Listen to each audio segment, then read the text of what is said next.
ذوق رمضان، ذوق رمضان۔ اعوذ باللہ من الشیطان الرجیم، بسم اللہ الرحمن الرحیم۔ ذوق رمضان اسپیشل ٹرانسمیشن میں آپ کی میزبان عروج ناز نظامی آپ کے ساتھ ہے۔ آج ہے 6 رمضان المبارک اور آج کی ٹرانسمیشن بھی بہت کچھ خاص ہونے والی ہے، اور ہمارے ساتھ یقیناً اسپیکر بھی موجود ہوں گے اور ثنا خوان رسول صلی اللہ علیہ وآلہ وسلم بھی تشریف رکھتے ہیں اور ان سے ہم کلام بھی سنیں گے۔ ترمذی شریف میں درج ایک حدیث آپ کے ساتھ بیان کر رہی ہوں کہ نبی کریم صلی اللہ علیہ وآلہ وسلم نے ارشاد فرمایا کہ جب آپ نے اپنے مال کی زکوٰۃ دے دی تو آپ نے مال کا حق ادا کر دیا جو آپ پر واجب ہے۔ اور یہ زکوٰۃ جو ہے وہ یقیناً کتنی اہم ہے کہ اللہ رب العزت نے قرآن پاک میں بھی اس کا ذکر فرمایا ہے، اور آپ نے یہ نوٹس کیا کہ ہر جگہ پر نماز اور زکوٰۃ کی تلقین کی گئی ہے، تو کیا ہی بات ہے اور کتنی اہمیت ہے اس بات کی۔ تو آج ہم اپنے پروگرام میں اسی ٹاپک کو ڈسکس کرنا چاہیں گے۔ ہمارے اسپیکر آج موجود ہیں زاہد نظامی صاحب۔ السلام علیکم۔ وعلیکم السلام۔ کیسے مزاج ہیں آپ کے؟ الحمدللہ۔ تو آج زکوٰۃ کے حوالے سے میں نے ایک حدیث شریف یہاں پر بیان کی، اور زکوٰۃ کی اہمیت کے بارے میں جیسے ذکر ہوا کہ نماز اور زکوٰۃ، یہ نماز پڑھتے رہو اور زکوٰۃ دیتے رہو، اللہ رب العزت نے اس طرح سے قرآن پاک میں جو ہے وہ تلقین فرمائی ہے۔ تو زاہد صاحب، میں آپ سے یہ پوچھنا چاہوں گی کہ زکوٰۃ کی جو اس بار نصاب ہے اور کتنے جو ہے وہ جو ہے سونے اور چاندی پر ہوتا ہے، اس کے بارے میں کچھ ڈسکشن کرتے ہیں، پھر مصارف زکوٰۃ کے بارے میں بھی آپ سے بات کریں گے، تو بسم اللہ کیجیے گا۔ بسم اللہ الرحمن الرحیم۔ سب سے پہلے قرآن کی ایک آیت پیش کرتے ہیں سورہ بقرہ کی، جی جی، جس میں اللہ تبارک و تعالی نے ارشاد فرمایا اقیموا الصلاۃ وآتوا الزکاۃ، کہ سبحان اللہ، نماز پڑھتے رہو اور زکوٰۃ ادا کرو۔ کیا بات ہے، ماشاء اس کے بعد جانے کائنات رسالت پناہ صلی اللہ علیہ وسلم نے ارشاد فرمایا کہ دین کی جو بنیاد ہے وہ 5 چیزوں پر ہے، جی، کہ بنی الاسلام علی خمس، کہ اسلام کی بنیاد 5 چیزوں پر ہے۔ پہلی چیز کیا ہے کہ شہادت، جی، اللہ الہ الا اللہ، کہ اس بات کی گواہی دینا کہ اللہ ایک ہے۔ بے شک، اس کے بعد مزید جو ہے اسی کے ساتھ ملایا کہ وَأَنَّ محمد رسول اللہ، کہ محمد صلی اللہ علیہ وسلم اللہ کے رسول ہیں۔ بے شک، یہ ایک جملہ ہو گیا۔ اس کے بعد پھر فرمایا کہ اقیم الصلاۃ، نماز قائم کرو، وَإِيتَاءِ الزَّكَاۃ، سبحان کہ اللہ، زکوٰۃ ادا کرو، والحج، اور حج ادا کرو، سبحان اور اللہ، آخر میں فرمایا وصوم رمضان، اور رمضان کے روزے رکھو۔ سبحان اللہ، ماشاء اللہ، اور اسی طریقے سے ہم بچپن سے دعا کرتے آئے ہیں، قرآن مجید کی دعا ہے کہ ہم بچپن سے دعا کرتے ہیں کہ ربنا آتنا فی الدنیا حسنہ، کہ اللہ میری دنیا کو پیارا سا بنا دے۔ سبحان اللہ، جب اللہ تعالیٰ ہماری دنیا کو پیارا سا بنا دیتا ہے، ہماری دعائیں درجے قبولیت پہ پہنچ جاتی ہیں، جی، تو اس کے بعد پھر ہم نے اپنی آخرت کو بھی پیارا سا بنانا ہوتا ہے کہ ربنا آتنا فی الدنیا حسنہ وفی الآخرہ حسنہ، پھر اپنی آخرت کو حسین بنانے کے لیے، خوبصورت بنانے کے لیے، کہ جو اللہ تعالیٰ نے ہمیں مال و دولت دیا اس میں سے پھر ہم اپنی زکوٰۃ ادا کریں گے۔ زکوٰۃ کا نصاب ہمیشہ سے جو ہے وہ فکس ہے، یہ ٹیکس کی طرح سے چینج نہیں ہوتا۔ یہ 2.5 یعنی کہ 2.5% ہے، کہ اللہ تعالیٰ نے ہمیں جتنا بھی مال و دولت دیا ہے، اگر ہمارے پاس 7.5 تولہ سونا یا 52 تولہ چاندی یا ان کے برابر رقم موجود ہو اور اس کے اوپر سال پورا ہو جائے، تو اس پہ یہ ہوگا کہ ہم نے اس کا 40واں حصہ دینا ہے، یعنی کہ 2.5% دینا ہے۔ اب رمضان المبارک جو ہے وہ ایک پیارا سا مہینہ ہے، اور اس میں ہم نے جنہوں نے اپنی دنیا کو حسین بنا لیا، پیارا سا بنا لیا، تو مزید پیارے پیارے کام کرتے ہیں۔ ان مزید پیارے پیارے کام کرنے کے لیے زکوٰۃ بھی ایک پیارا سا کام ہے جو ہم پہ فرض بھی ہے کوئی، اور اس کے لیے کیا ہوتا ہے کہ جب ہم زکوٰۃ کے پیسے ادا کریں گے تو اس کا مصرف کیا ہوگا کہ وہ جو رقم ہمارے پاس ہے، اب اس کے بارے میں بھی قرآن مجید میں بتا دیا گیا سورہ توبہ کے اندر، کہ اس کے 8 مصرف بتائیں کہ زکوٰۃ کے پیسے آپ کہاں کہاں خرچ کر سکتے ہیں۔ اس میں بتایا کہ انما الصدقات للفقراء، کہ جو زکوٰۃ کے پیسے ہیں وہ فقیر کو دیے جائیں گے۔ اب شرعی فقیر وہ ہے کہ جس کے پاس جو زکوٰۃ کا نصاب کے اندر نہیں آتا، یعنی کہ جس کے پاس 7.5 تولہ سونا یا 52 تولہ چاندی کے برابر رقم نہیں ہے، تو اس کو دیا جائے گا۔ پہلا جو لفظ آیا قرآن کے اندر وہ فقیر کے لیے آیا۔ اس کے بعد آیا والمساکین، مسکین سے مراد وہ جو ایک وقت کا کھانا کھا لے اور دوسرے وقت کے کھانے کا اس کو پتہ ہی نہ ہو کہ اس کو ملے گا یا نہیں ملے گا، تو وہ شرعی مسکین، اس کو دیا جائے گا۔ انما الصدقات للفقراء والمساکین والعاملین علیہا، اور وہ عملہ جو زکوٰۃ کے پیسے جمع کرنے پہ مامور ہے، تو اسی پیسوں میں سے جو زکوٰۃ کی کلیکشن ہوئی ہے ان کی سیلری بھی ادا کی جائے گی. صحیح. پھر والمؤلفۃ القلوب کہ جو لوگوں کے تالیف کرنے کے لیے، دل جوئی کرنے کے لیے زکوٰۃ کے پیسے خرچ ہوں گے. جی. والمؤلفۃ القلوب کے بعد آیا والرقاب، لوگوں کی گردنیں چھڑانے کے لیے. صحیح.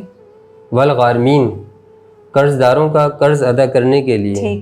اس کے بعد پھر مزید فرمایا ابن سبیل اللہ، جو مسافر ہیں ان کے لیے پھر فی سبیل اللہ، اور وہ تمام راستہ جو اللہ کی طرف پہنچا رہے ہیں اس تمام راستے میں ہم زکوٰۃ کے پیسے خرچ کر سکتے ہیں. یعنی فی سبیل اللہ میں جیسے مساجد میں اگر ہو کہیں تعمیر ہو رہی ہے، کیا وہاں پر یہ نہیں، زکوٰۃ کے جو پیسے ہیں وہ انسانوں کے اوپر لگیں گے. ٹھیک ہے، ٹھیک ہے، صحیح.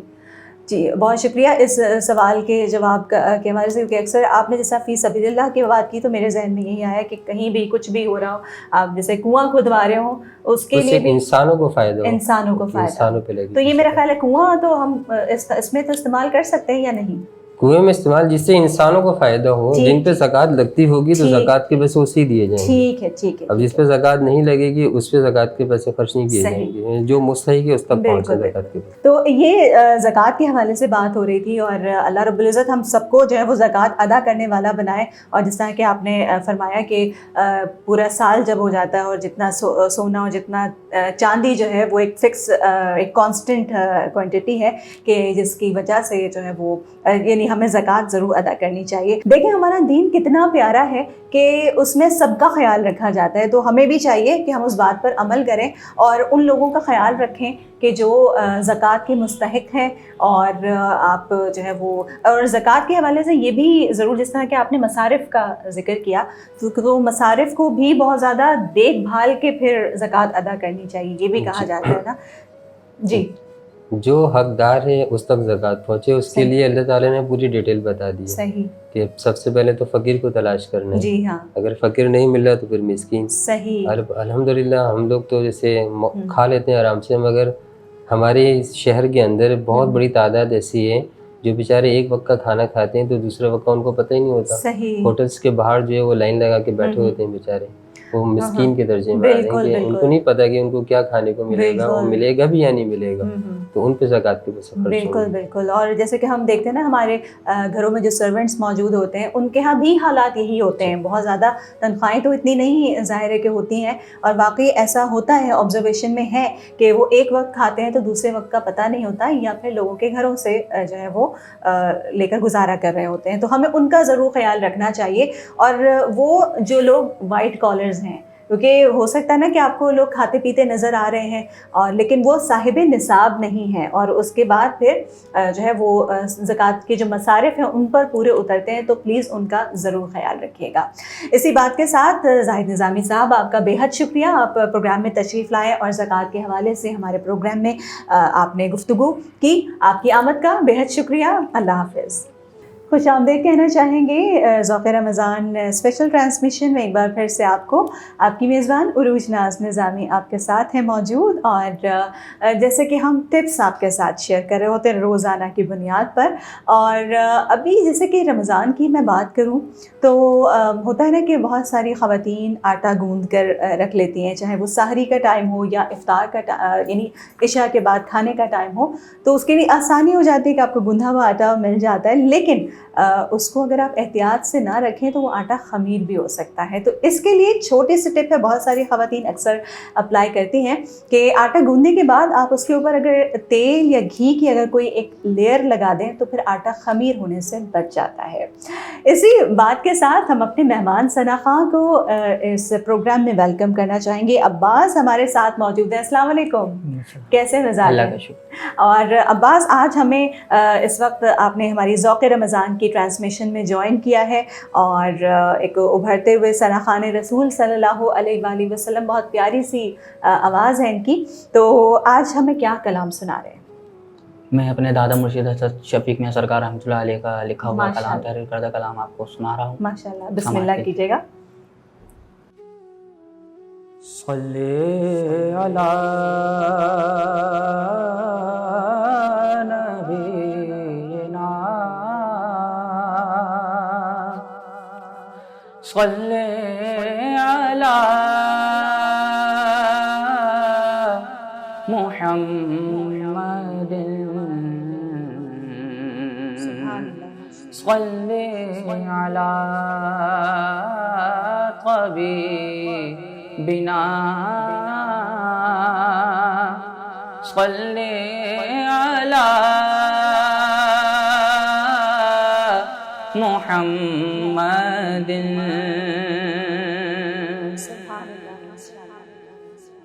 یا مصطفی یا مجتبی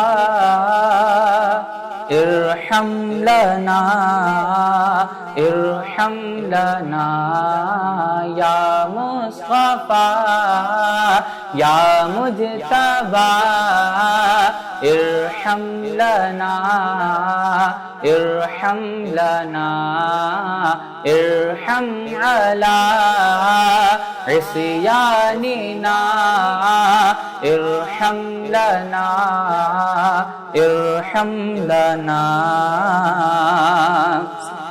منجھدار میں کشتی پڑی مشکل میں ہے سب امتی منجھدار میں کشتی پڑی مشکل میں ہے سب امتی ساحل لنا اشکالنا ارحم لنا ارحم لنا یا مصطفی یا مجتبی ارحم لنا ارحم لنا